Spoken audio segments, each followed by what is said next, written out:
For the last few years, there's been a lot of discussion about Europe falling significantly behind the United States. But recently, some commentators have come out to argue that this is not strictly true. Seth Ackerman, an editor at Jacobin, published an article recently arguing that Europe's supposed decline is actually down to the way economies are measured and compared. Krugman similarly argued that economic measures can give a false impression of how Europe is actually performing. So I wanted to take a moment to lay out the arguments.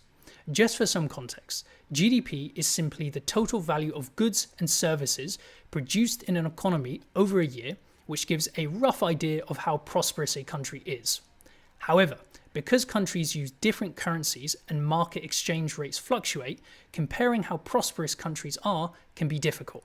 That's why economists convert GDP into a common unit of measurement known as Purchasing Power Parity, or PPP. PPP essentially measures what an individual can buy in a country with a set amount of money. So, for example, say you can buy X amount of goods and services with $100 in the United States. However, in the United Kingdom, you can buy the same amount of goods and services for £50. Using this metric, you would know that the ratio would be 2 to 1 because £1 buys twice as much as $1 does. Therefore, when comparing GDP between the United Kingdom and the United States, you would need to double the UK's economy to give a more accurate comparison. However, comparing over time becomes more challenging. You can either recalculate PPP every year using contemporary prices, which is known as the current price method, or you can measure it one time and then extrapolate from that point using GDP growth data, which is called the constant price method. Both measurements are, unfortunately, imperfect. The current price measure can understate the economic impact of productivity improvements. For example, say the UK produces 10 cars for £100 each. The next year, the UK produces 20 cars, but prices fall because productivity increases, so now the cars only cost £50 each. According to the current price measure, the economy appears unchanged because the extra production is offset by the fall in prices.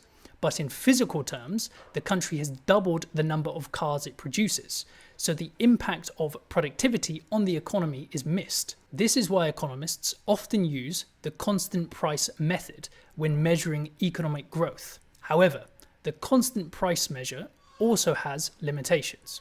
Because it uses one specific year as a benchmark and then extrapolates from that benchmark using national GDP data, the results depend heavily on how statistical agencies in each country measure changes in prices over time, as well as improvements in the product quality.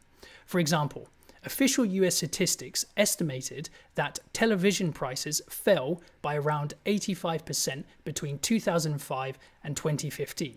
While Japan's official statistics recorded a slight increase over the same period. These differences matter because GDP growth is calculated after adjusting for changes in prices. If one country measures prices as falling more rapidly, it will record lower inflation and therefore higher real GDP growth. As a result, different measurement methods can produce different pictures of how quickly countries have grown relative to one another. This helps to explain why some measures suggest Western Europe has broadly kept pace with the United States, while others suggest it has fallen significantly behind. Therefore, I don't really think it's fair to say that Europe has become dramatically less prosperous than the United States from economic comparisons alone. We can also look at broader measures of well-being, such as the United Nations Human Development Index, which combines income with life expectancy and education. On that measure, many Western European countries rank above the United States. That said, clearly, Europe does face genuine challenges in developing globally dominant technology companies. Today, almost all of the biggest technology companies in the world are either American or Asian. Even if Europe continues to enjoy high living standards, Europe's dependency on foreign technology raises important economic, but more importantly, significant national security questions.